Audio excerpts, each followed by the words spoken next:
So when I landed my first graduate job in London, the first biggest challenge I had was figuring out where to live and why. I had no idea where to even start, so I started looking at rent prices in central London and I saw £2,000, £1,800.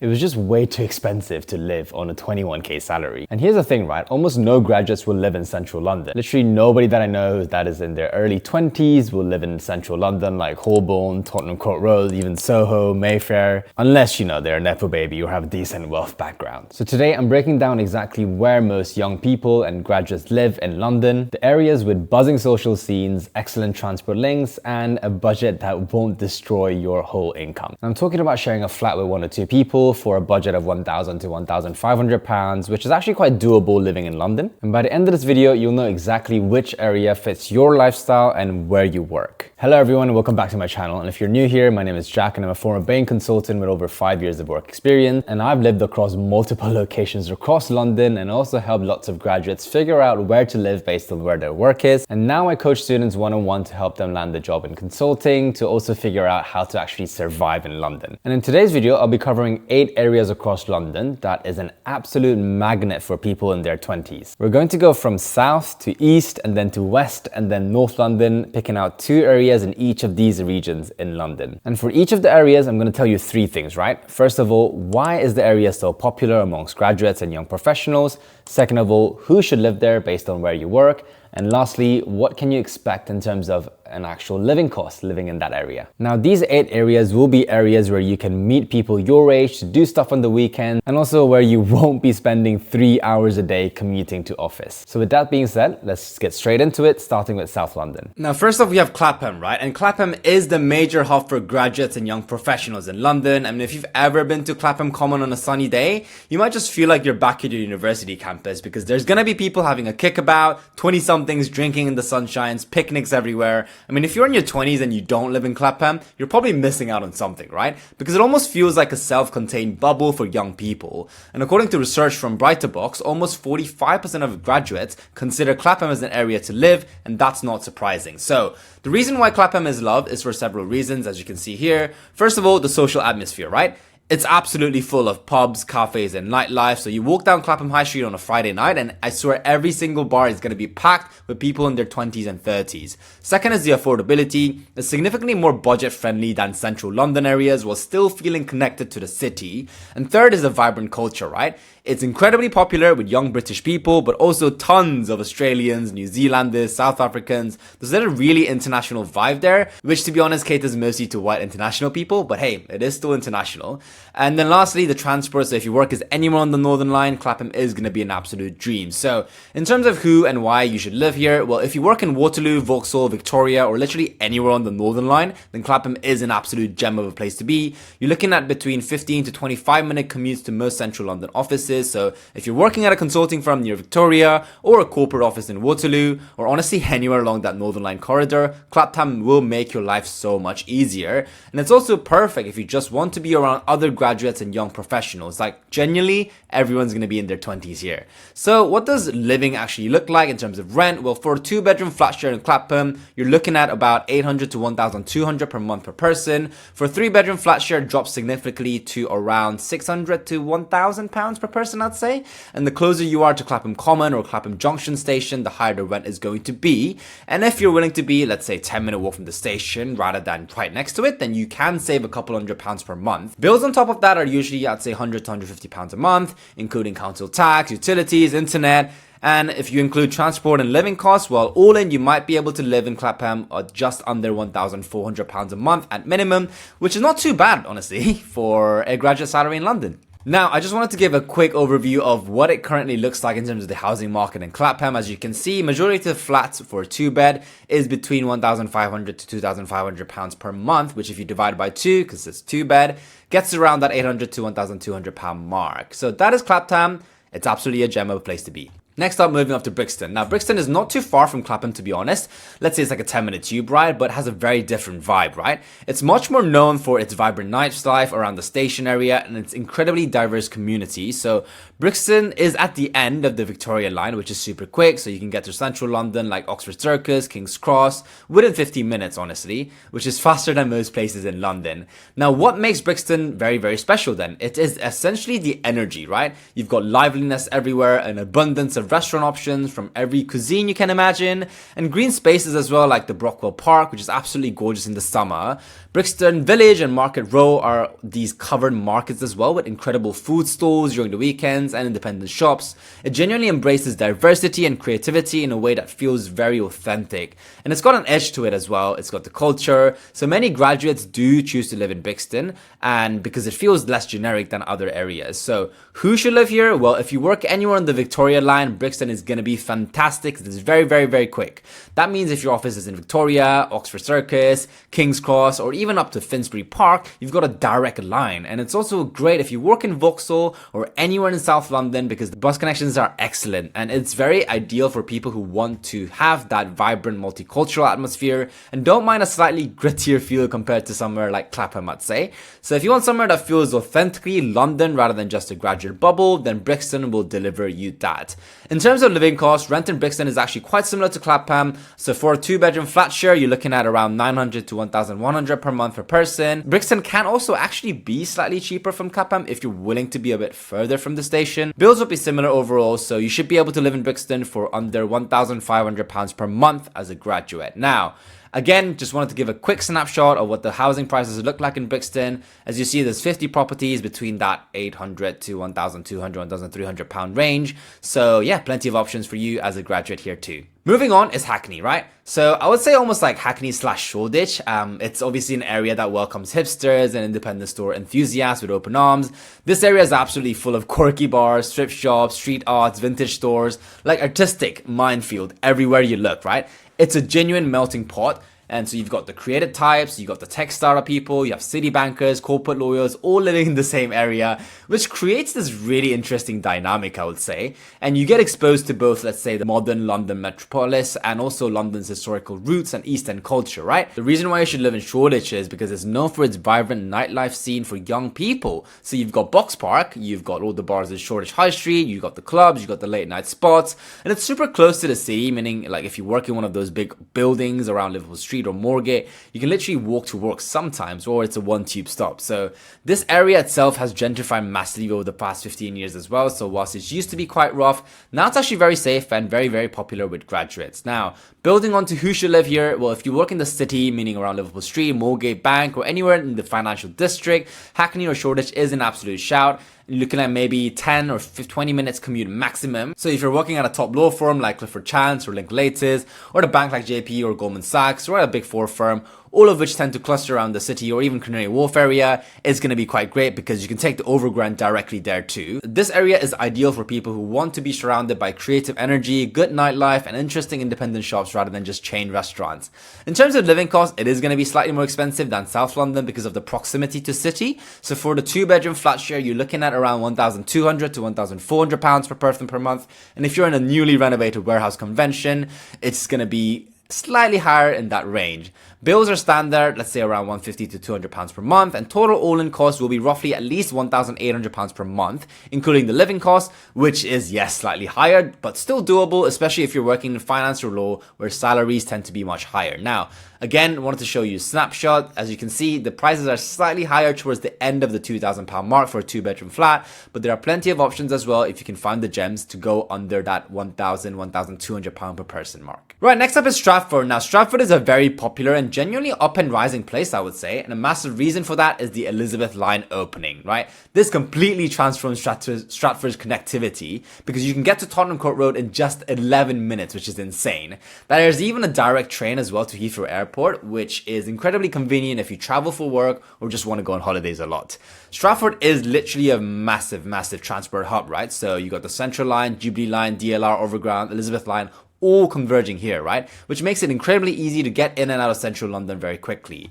Now, beyond that, Stratford also has a lot to offer, right? You've got obviously the Queen Elizabeth Olympic Park, which is beautiful in the summer for running or just hanging out. You've also got the Westfield Stratford City, which is one of the biggest shopping centers in Europe. There are also lots of restaurants, cinema, bowling, gyms, basically everything you need for entertainment. And because of all the Olympic development, there are lots and lots of modern new build apartment buildings that offer affordable housing with great amenities and excellent transport links.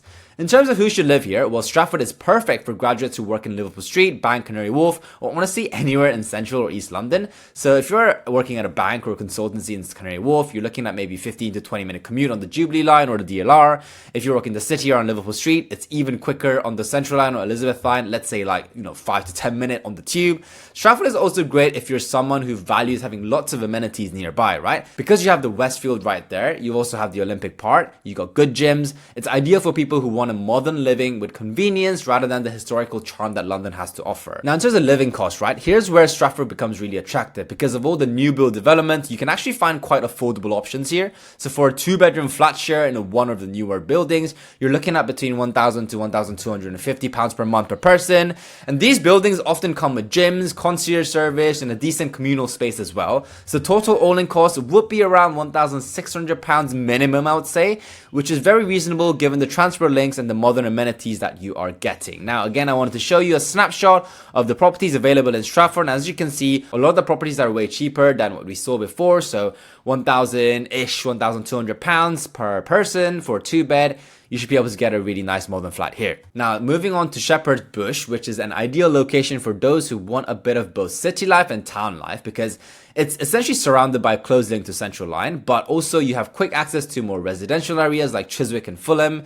And there's also the other Westfield here, so the Westfield Y City, which has tons of shops, restaurants, and a cinema too. This area itself is really, really nice because it's got a nice mix of people. So you've got young professionals from nearby universities, so it doesn't really feel like a graduate bubble in the way that Clapham does, which some people prefer because it feels more like real London.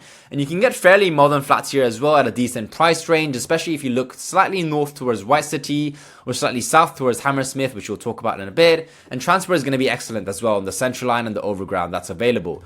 In terms of who should live here, well, I strongly recommend Shepherd's Bush to graduates who have a job in West London or even the West End areas like Soho and Oxford Circus. So if you're working, let's say, at a media or a tech company in Y City or any office around Shepherd's Bush, you can literally walk or cycle to work, which is very, very good. And then if you work in the West End, you're looking about 15 to 20 minutes on the Central Line to Oxford Circus or Tottenham Court Road. And it's also very good if you work slightly further west in places like Chiswick, because the bus connections are going to be quite strong from Shepherd's Bush. This area itself will suit people who want convenience and good transport without necessarily needing to be in a super buzzy nightlife area. In terms of the living cost, Shepherd's Bush is quite reasonable for West London, but it can be still fairly expensive. So for a 2-bedroom flat share, you're looking at around £1,200 to £1,500 per month per person. And for a 3-bedroom flat share, it's about £1,000 to £1,250 a month. And if you're in one of those nice modern developments near White City, you might pay slightly more, but you will get better amenities. And total, all in all, in a month, you might expect to spend just under £2,000 a month, which is, to be honest, very competitive for this part of London.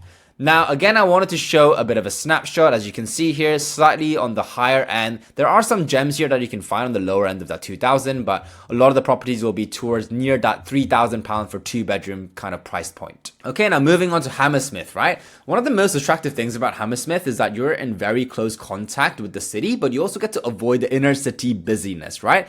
Hammersmith is around the corner from Kensington, Fulham, Shepherd's Bush, and it's close to Richmond as well, so you're ideally located to access multiple different vibes how you want it. You've got shops of Kensington and Shepherd's Bush nearby, you've got the open green spaces of Richmond if you want to escape for a bit, and you've got the excellent bars and pubs of Fulham as well. So why live here? Well, Hammersmith itself has a good high street with all the main shops, a big shopping centre and a riverside along the Thames, which is really nice for walks and runs. The transport also is absolutely fantastic because you've got Piccadilly, District, Circle, Hammersmith City all available. That means you can get pretty much anywhere in London very quickly. Now, Hammersmith is definitely the place to be if you want to experience both the busyness of city life, but also somewhat quieter and more residential feel of West London. In terms of who should live here, well, Hammersmith is perfect if you work in the West London, Central London, or even the West End. So obviously if your office is in Hammersmith itself, that's ideal because you can literally walk. But even in areas like Kensington, Earl's Court, or South Kent, or anywhere along the District or Piccadilly lines, you've got direct connections. So I would strongly recommend Hammersmith.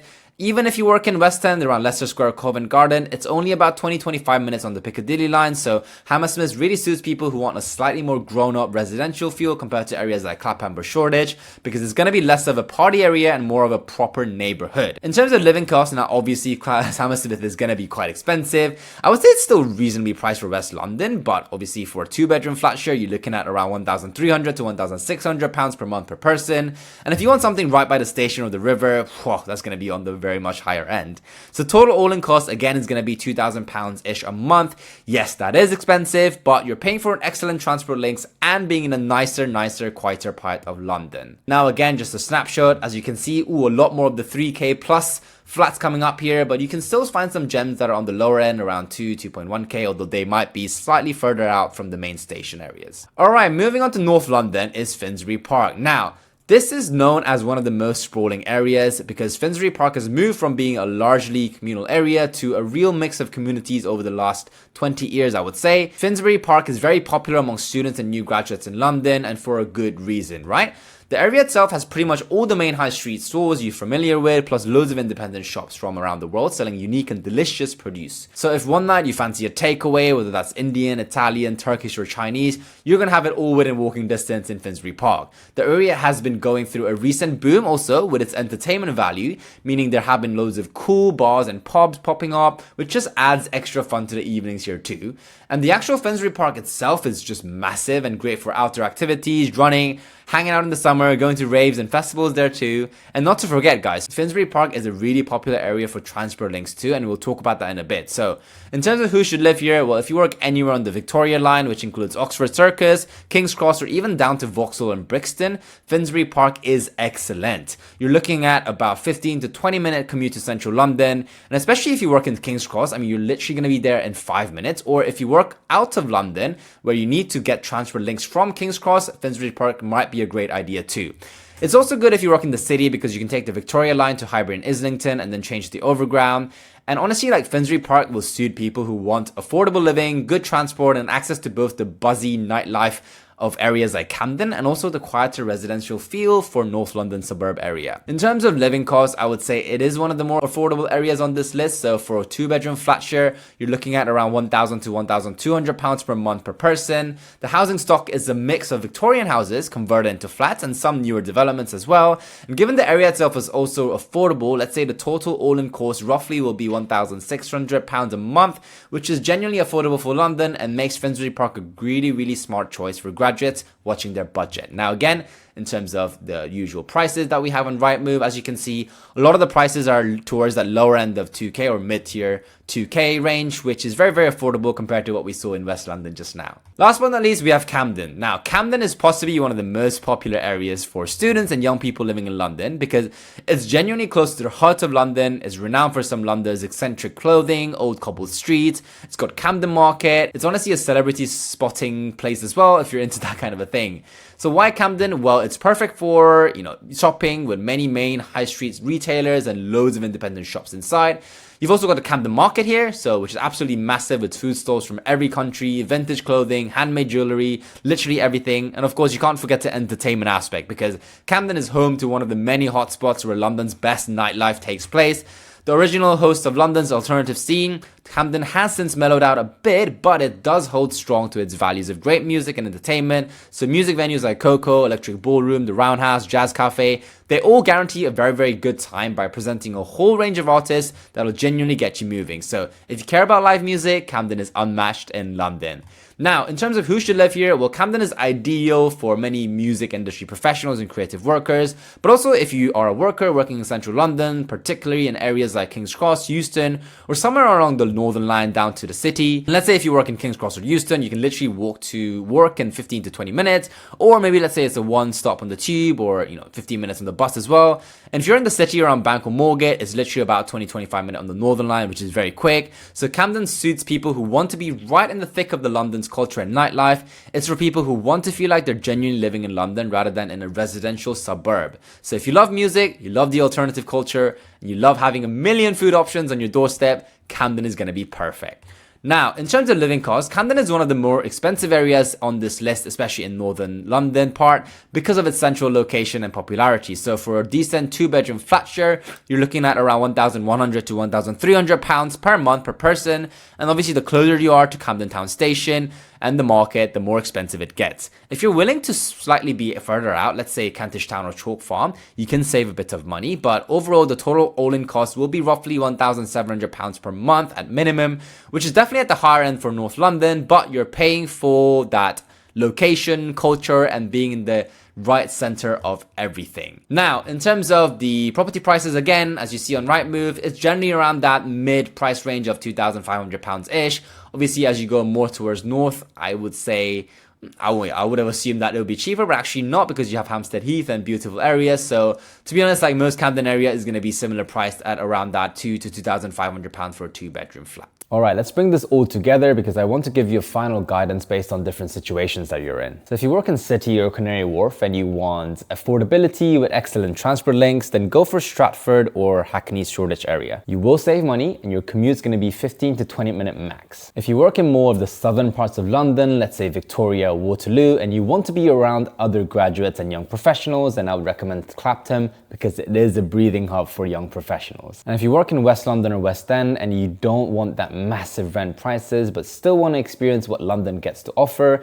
then I'd recommend either Shepherd's Bush or Hammersmith. It's got great transport, reasonable prices, and a nice residential feel. And if you want vibrant nightlife, culture, and you don't mind being slightly further away from work, then I would recommend either Brixton or Camden. I know those two are in different places, but trust me, the nightlife there is going to be amazing. Lastly, if you want affordable living and you're not bothered that much by being in the absolute trendiest area and you just want affordability, then I recommend Finsbury Park, which is a smart and underrated choice for me. So when you're choosing where to live in London, right, don't just pick an area because every one of your friends are going to that area, right? Think about practicality in terms of where your work is going to be, whether you're actually going to enjoy the neighborhood and the surroundings, and what kind of personality type you are. If you pick an area that actually fits your life, work, and budget, then you are going to be a lot more happier. All right, so that's the complete guide to where most graduates live in London. Please do drop a comment below saying, where do you currently live? Do you like your area? And do you have any other areas that you suggest graduates looking into? Let's say, for example, London Bridge might be one of them. And if this was helpful, please hit that like and subscribe button, as it'll mean so much for my channel. I'll be posting more on London life content, navigating your 20s, career guidance in consulting, banking, and everything corporate related. And if you're trying to land a graduate job in consulting or corporate and you want one-on-one support, well, check out the link in the description below for my one-on-one mentoring program. Thank you so much for watching and good luck on your flat hunt. I know London is an amazing place to be in your 20s, but you need to be careful on where you choose. And I genuinely hope you find the perfect area for yourself.